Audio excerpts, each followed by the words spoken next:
नमस्कार प्रिय साथियों, मैं हूं आपका दोस्त केबी और केमिस्ट्री के 5वें अध्याय में आप सभी का स्वागत है।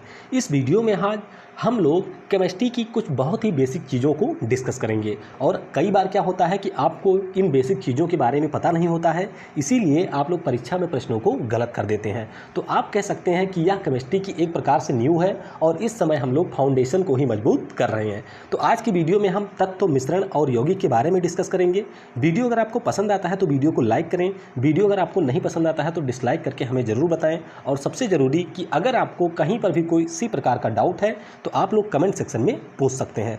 चलिए अब हम वीडियो की शुरुआत करते हैं। और आज का मेरा एम है 500 लाइक का और मुझे उम्मीद है कि आप लोग 500 लाइक ज़रूर देंगे। तो सबसे पहले हम लोग आज बात करेंगे कि जो हमारा परमाणु होता है यानी कि एटम होता है और जो हमारा कण होता है उनके बीच में अंतर क्या होता है। तो आइए इसको हम समझते हैं। मान लीजिए कि यह आपके पास एक परमाणु है। परमाणु में मैंने आपको बताया था कि इसके बीच में हमारा होता है न्यूक्लियस, जिसे हम लोग नाभिक कहते हैं। और यही जो नाभिक होता है इसी में हमारे परमाणु का संपूर्ण भार होता है, यानी कि जो पूरा द्रव्यमान हमारे परमाणु का होता है वह इसी नाभिक के भीतर होता है। नाभिक में हमारे दो तत्व होते हैं जिन्हें हम लोग कहते हैं प्रोटॉन और न्यूट्रॉन। और अगर हम लोग बात करते हैं तो प्रोटॉनों को ही हम लोग परमाणु संख्या भी कहते हैं। प्रोटॉनों की जो संख्या होती है वही वह उस एटम की परमाणु संख्या भी होती है। और इसके बाह्य कोश में यानी कि जो बाहरी कक्षाएं होती हैं उनमें हमारा इलेक्ट्रॉन चक्कर लगाता है। तो यहाँ पर हमने परमाणु को तो समझ लिया कि ये जो पूरा आपको स्ट्रक्चर दिख रहा है ये हमारा परमाणु है। लेकिन इसके भीतर जो आपको कण दिख रहे हैं यानी कि इलेक्ट्रॉन, प्रोटॉन और न्यूट्रॉन, इन्हीं को हम कहते हैं पार्टिकल। तो आप कह सकते हैं कि जो हमारे पार्टिकल होते हैं वह परमाणुओं से छोटे होते हैं और हमारे इन्हीं पार्टिकल से मिल करके एक परमाणु की रचना होती है। तो यहाँ पर आपने इसके बारे में समझा। अब हम लोग इसको थोड़ा सा और अच्छे से समझते हैं। मान लीजिए कि ये आपके पास में कण हो गया और ये हमारा सबसे छोटी इकाई होती है।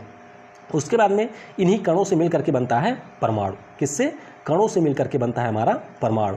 और जब यही परमाणु आपस में मिलते हैं तो इनसे हमारा बनता है अणु।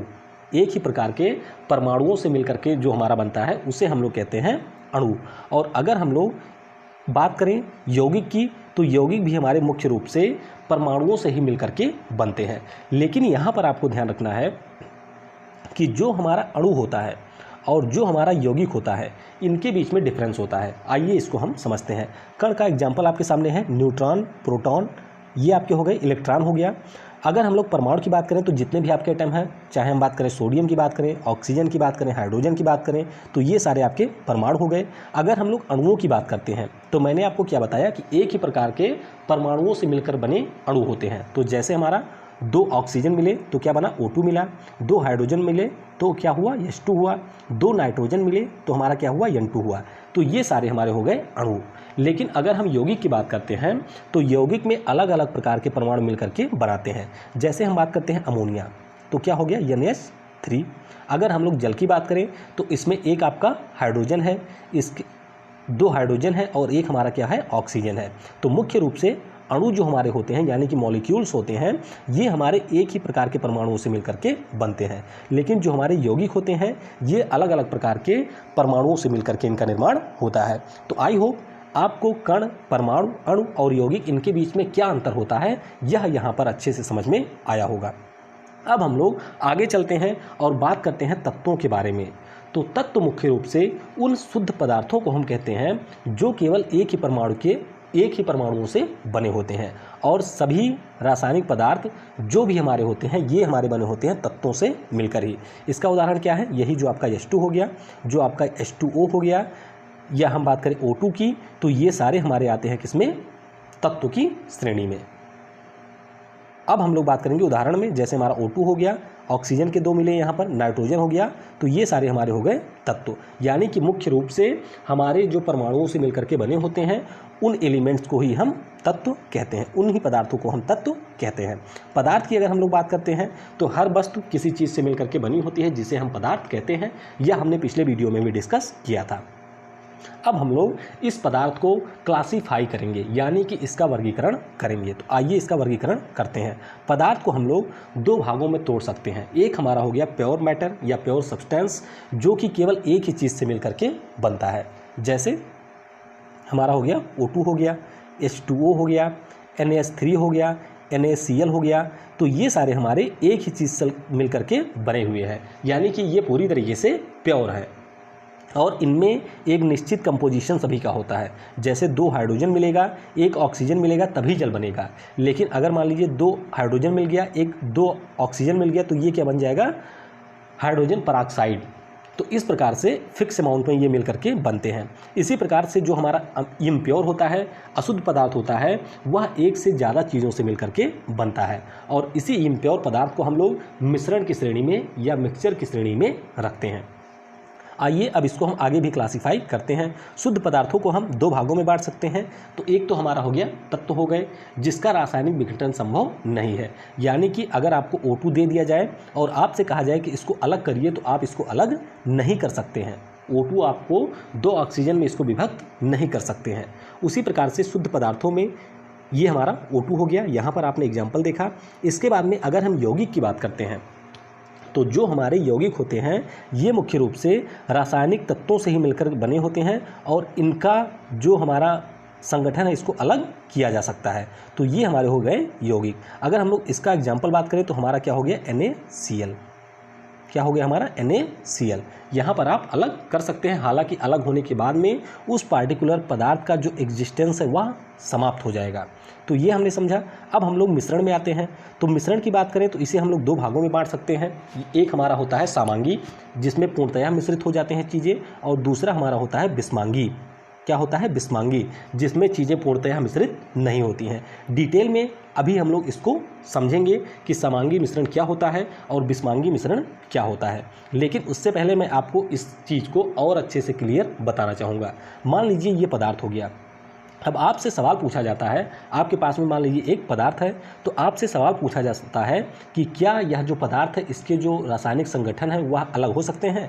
तो आपने कहा नहीं, तो इसका मतलब ये हमारा शुद्ध पदार्थ है। क्या है हमारा, ये शुद्ध पदार्थ है।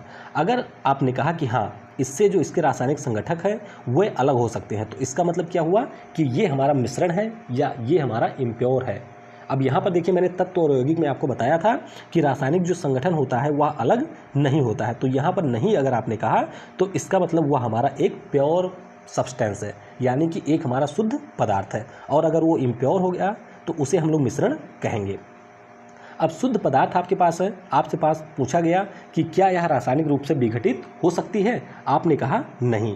तो इसका मतलब क्या हुआ कि अगर ये विघटित नहीं हो सकती है तो ये हमारा एक तत्व है। लेकिन अगर आपका जवाब हुआ हाँ, तो हाँ होने की स्थिति में ये हमारा हो जाएगा यौगिक। आई होप आप ये चीज़ें यहाँ पर समझ रहे होंगे। देखिए, मैंने आपको समझाने के लिए ही इसे दोबारा बनाया है, और दूसरा एक फ्लो चार्ट मैंने बनाने की कोशिश की जिससे आप बेहतर ढंग से इन चीज़ों को समझ पाएँ। तो आई होप आपने समझा होगा। तो ये हमारा हो गया शुद्ध पदार्थ। अब मिश्रण है, मिश्रण जो आपके पास आया, आपसे फिर प्रश्न किया गया कि क्या जो आपके पास मिश्रण है उसमें जो हमारे तत्व मिलाए गए हैं उनकी रचना समान है। तो आपने कहा नहीं। तो इसका मतलब क्या हुआ कि ये हमारा एक बिस्मांगी मिश्रण हो गया। कैसा हो गया, ये हमारा एक बिस्मांगी मिश्रण हो गया। और अगर आपने कहा हाँ, तो इसका मतलब क्या हुआ कि यह हमारा एक सामांगी मिश्रण है। तो ये हमने यहाँ पर समझा। अब हम लोग चलते हैं आगे और थोड़ा सा और डिटेल में समझेंगे। तत्व की कुछ प्रॉपर्टियों की अगर हम बात करते हैं तो तत्व मुख्य रूप से हमारे परमाणुओं से मिलकर के बने होते हैं, जैसा कि मैंने आपको बताया, और इन्हें हम लोग तोड़ नहीं सकते हैं। और इसके अलावा जो आपके तत्व होते हैं ये तीनों अवस्थाओं में मिलते हैं। फॉर एग्जाम्पल अगर हम लोग बात करते हैं यहाँ पर लोहे की, तो लोहा हमारा होता है ठोस। निकल की बात करें तो ये भी आपका होता है ठोस। अगर हम लोग ब्रोमीन की बात करें Br, तो ये आपका होता है लिक्विड में। पारा यानी कि मरकरी की बात करें तो ये भी आपका होता है लिक्विड में। ऑक्सीजन की बात करें, नाइट्रोजन की बात करें, नियान की बात करें, जिनान की बात करें, क्रिप्टॉन की बात करें, रेडान की बात करें, तो ये सारे आपके होते हैं गैसेज। यानी कि अगर आपसे परीक्षा में प्रश्न यह पूछ लिया जाता है कि क्या तत्व तीनों अवस्थाओं में मिलते हैं, या आपके सामने 2-3 ऐसे एलिमेंट दिए जाएं और पूछा जाए कि क्या ये तत्व हैं, तो आप बिल्कुल कहेंगे कि ये सारे हमारे तत्व हैं। तो ये हमने तत्व के बारे में जाना। अब हम यौगिक के बारे में थोड़ा सा यहाँ पर डिस्कस करेंगे। यौगिक जो हमारे होते हैं, यानी कि जो हमारे कंपाउंड होते हैं, ये मुख्य रूप से 2 या 2 से अधिक तत्वों से मिलकर के बने होते हैं, और इन्हीं तत्वों के कारण इनका अस्तित्व होता है। जैसा कि मैंने आपको बताया कि अगर आपके पास H2O है और अगर आपने इस जल में से एक हाइड्रोजन का अणु निकाल लिया, हाइड्रोजन को यहाँ पर अलग कर दिया, तो अब आपके पास में जो बचेगा वह जल नहीं होगा। जब आपके पास में 2 हाइड्रोजन होगा, 1 ऑक्सीजन होगा, तभी उससे मिला हुआ जो आपके पास सब्सटेंस होगा वही हमारा उसी समय हमारे जल का अस्तित्व होगा। लेकिन अगर इसमें से आपने ऑक्सीजन निकाल लिया, हाइड्रोजन निकाल लिया, तो यह फिर इसका अस्तित्व जो है पूरी तरीके से समाप्त हो जाएगा। यानी कि आप यहाँ पर समझ सकते हैं कि जो हमारे यौगिक होते हैं 2 या 2 से अधिक तत्वों से मिलकर के बनते हैं और इन्हीं तत्वों के कारण इनका अस्तित्व होता है। तो ये हमने यौगिक के बारे में बात की। इसके अलावा एक चीज़ आपको और याद रखना है कि जो इनका क्वथनांक होता है और जो इनका गलनांक होता है, ये दोनों हमेशा कांस्टेंट रहते हैं जब तक इसमें कुछ इम्प्योरिटी ना मिलाई जाए। जैसे अगर हम लोग जल की बात करें तो हमारा जमता है 0 डिग्री सेंटीग्रेड पर। किस पे? 0 डिग्री सेंटीग्रेड पर। लेकिन अगर आपने इसमें नमक मिला दिया तो इसका जो जमने का बिंदु है वह नीचे खिसक जाएगा, यानी कि अब माइनस में चला जाएगा। अगर आप कभी भी उन स्थानों पर गए होंगे जहाँ पर आइसक्रीम मिलती है, तो वहाँ पर जो उनके पास पानी का टैंक होता है उसमें वे लोग जल में नमक मिला करके रखते हैं। आप उसमें उंगली डालेंगे तो आपकी उंगली सेकंडों में लगेगा कि जम जाएगी। तो इसी प्रकार से उनका क्वथनांक और गलनांक बिंदु नियत रहता है जब तक उसमें किसी प्रकार की कोई इम्प्योरिटी नहीं मिलाई जाती है। उदाहरण के लिए अगर हम बात करते हैं यौगिक की, तो यहाँ पर नमक हो गया, जल हो गया, HNO3 हो गया यानी कि नाइट्रिक अम्ल हो गया। तो ये सारे हमारे इसके उदाहरण हैं। अब हम लोग आगे बात करेंगे मिश्रण के बारे में, यानी कि मिक्सचर हमारा क्या होता है। मिश्रण को अगर हम बताएं तो मिश्रण मुख्य रूप से हमारे 2 या 2 से अधिक चीज़ों से मिलकर के बने पदार्थ को हम कहते हैं मिश्रण। अब यहाँ पर आपको ये याद रखना है कि जो हमारा मिश्रण होता है और यौगिक होता है, मैंने आपको क्या बताया कि यौगिक में भी 2 पदार्थ मिलके बनते हैं, मिश्रण में भी आपके 2 पदार्थ मिले हैं। तो आपके मन में यहाँ पर सवाल उठेगा कि लग रहा है आप हमको उल्लू बना रहे हैं। उल्लू बनाने का मतलब क्या है कि जब दोनों में 2 से अधिक चीज़ें मिलकर के बन रही हैं तो एक को हम मिश्रण कह रहे हैं, ये एक को यौगिक क्यों कह रहे हैं। अब यहाँ पर कहे जाने का मतलब ये है कि यौगिकों में जो हमारे तत्वों की मात्रा होती है वह नियत होती है। मैंने अभी आपको बताया कि अगर आप 2 हाइड्रोजन और 1 ऑक्सीजन मिलाएंगे तो ये जल बनेगा, लेकिन अगर आपने हाइड्रोजन 2 मिलाया और ऑक्सीजन भी 2 कर दिया तो ये हमारा हो जाएगा हाइड्रोजन पराक्साइड। तो इसी प्रकार से यौगिक में तत्वों की मात्रा नियत रहती है, लेकिन मिश्रण में ऐसा नहीं होता है। यानी कि आपके पास अगर पानी है और इसमें आप चीनी डाल रहे हैं तो चीनी डालते जाइए, तब भी वह चीनी पानी का मिश्रण होगा। अगर आपने 1 चम्मच डाला है, अगर आपने 2 डाला है तब भी यह चीनी और पानी का ही मिश्रण होगा, 3 डाला है तब भी यह चीनी और पानी का ही मिश्रण होगा। तो इस प्रकार से इसमें आपके मिश्रण में जो हमारे तत्वों की मात्रा होती है वह नियत नहीं होती है। तो ये आपने समझा। अब हम बात करेंगे समांगी मिश्रण यानी कि होमोजीनियस मिक्सचर के बारे में। क्या होता है समांगी मिश्रण, आइए समझते हैं। समांगी मिश्रण एक ठोस या द्रव या गैसीय मिश्रण होता है जिसमें इसके घटकों का अनुपात नियत रहता है। क्या कहा मैंने कि समांगी मिश्रण एक ठोस द्रव गैसीय मिश्रण होता है जिसमें इसके घटकों का अनुपात नियत रहता है और इसके जो घटक होते हैं सबसे ज़्यादा महत्वपूर्ण ये है कि इनके घटकों को आप अलग अलग नहीं देख सकते हैं। फॉर एग्जांपल, अगर आपके पास पानी है और आपने इसमें मिला दिया चीनी या आपने मिला दिया इसमें नमक, अब अगर एक बार चीनी और नमक इसमें घुल गया है तो आप अलग अलग नहीं देख सकते हैं, यानी कि पानी में अब आपको वह चीनी नहीं दिखाई देगी। हालांकि एक समय के बाद में जब आप इसमें बहुत ज़्यादा चीनी कर देंगे और ये हमारा सैचुरेशन पॉइंट पे पहुंच जाएगा यानी कि संतृप्त अवस्था में, तो उस समय आपको चीनी इसमें दिखने लगेगी, लेकिन उसके पहले आपको चीनी नहीं दिखेगी। तो इस प्रकार के जो हमारे मिश्रण होते हैं इन्हें समांगी मिश्रण कहते हैं और ज़्यादातर जो आपके समांगी मिश्रण होते हैं उन्हीं को हम विलयन कहते हैं यानी कि सॉल्यूशन कहते हैं, जिसके बारे में हम लोग अगले चैप्टर में पढ़ेंगे। यानी कि चैप्टर 6 हमारा यही होगा। विलयन क्या है, कोलाइड क्या है, सस्पेंशन क्या है, इनके बारे में हम लोग अगले अध्याय में सीखेंगे। तो अगर आपने यहाँ पर समझ लिया होगा तो आपको उस अध्याय में भी कोई परेशानी नहीं होगी। तो आपने यहाँ पर समांगी मिश्रण को समझा।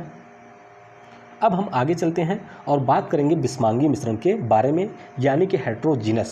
अब यहाँ पर आपने देखा होगा 2 टर्म, होमो का मतलब हुई होता है समान और जो हमारा हेट्रो होता है इसका मतलब ही होता है विपरीत। तो यहाँ पर आपको लग रहा होगा कि समान जहाँ पर सारी चीज़ें आपस में मिल जाएं और हेट्रो का मतलब विपरीत यानी कि मिलने के बाद में भी मिश्रण में भी वही चीज़ें आपको अलग अलग दिखेंगी। फॉर एग्जाम्पल, विषमांगी मिश्रण में जो हमारे 2 या 2 से अधिक घटक होते हैं यानी कि जिनको हम मिलाते हैं उनको आप अलग अलग देख सकते हैं। इसके अलावा उदाहरण के रूप में आप देख सकते हैं, जैसे आपने क्या किया कि तेल में आपने मिला दिया क्या, पानी। क्या कर दिया आपने, तेल में आपने पानी मिला दिया। तो उस स्थिति में आप लोग देखेंगे कि पानी मिलाने के बाद में पानी अलग रहेगा और तेल अलग रहेगा। हालांकि जो जॉन्डिस के पेशेंट होते हैं उनको कुछ झाड़ फूँक किया जाता है तो उसमें ये तेल और पानी आपस में मिल जाते हैं। तो अगर आप ऐसा नहीं कर रहे हैं तो आपके लिए ये संभव नहीं है। तो ये हमारा हो गया बिस्मांगी मिश्रण का उदाहरण। तो यहाँ पर हमने तत्व, यौगिक, मिश्रण, इन सब के बारे में डिटेल में समझा और उम्मीद करते हैं कि आपको सारी चीज़ें समझ में आई होंगी। अब आगे से जो हमारे वीडियो होंगे उसमें प्रश्नों की संख्या भी रहेगी, क्योंकि आपने अगर इन 2 वीडियो को देख लिया है, अध्याय 4 को, अध्याय 5वें को, तो आप बेहतर ढंग से उन चीज़ों को समझ पाएंगे। वीडियो को समय देने के लिए आपको बहुत बहुत धन्यवाद। Thanks for listening. जय हिंद, जय भारत। और सबसे ज़रूरी कि अगर पढ़ेगा भारत तो ज़रूर बढ़ेगा भारत।